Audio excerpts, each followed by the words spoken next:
My name is Juan Caminero, and today I'm going to be showcasing one little project I did a little time ago, just kind of like to prove to myself what I knew about this Android SDK. And yeah, first of all, we're going to create a account. We're going to put whatever name, whatever email, whatever password, don't really matter. Um, and what is this project? So this is pretty much just a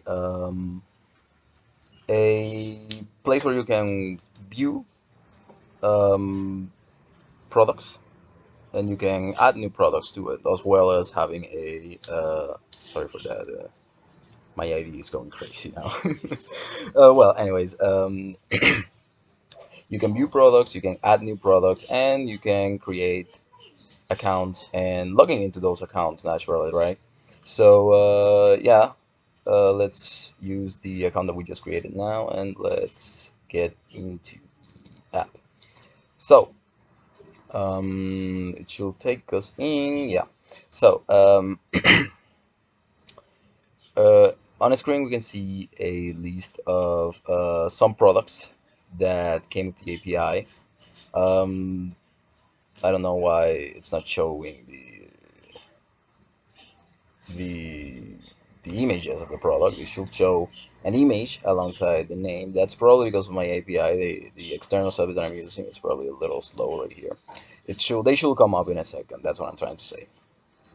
But anyways, we implemented also with this a lazy loading mechanism.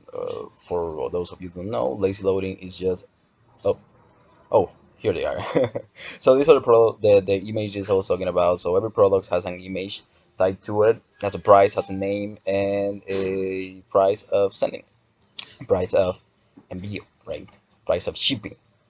That'd be the name. So yeah, it uses lazy loading, and lazy loading is pretty much uh, a way to not load everything at once, but load it as you suggest them, as you want them.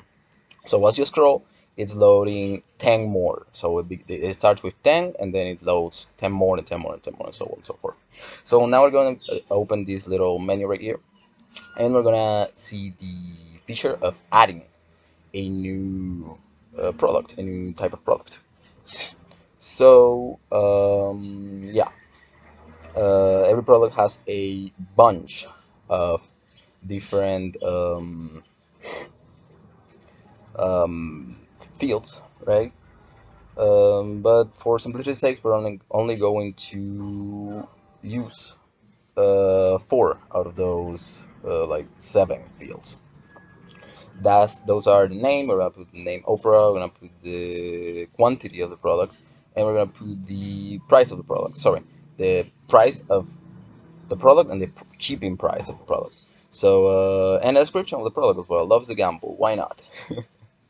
So in order to check out if those products really get into the API, we're gonna go well into the endpoint of the API, and we're gonna check. This is a headless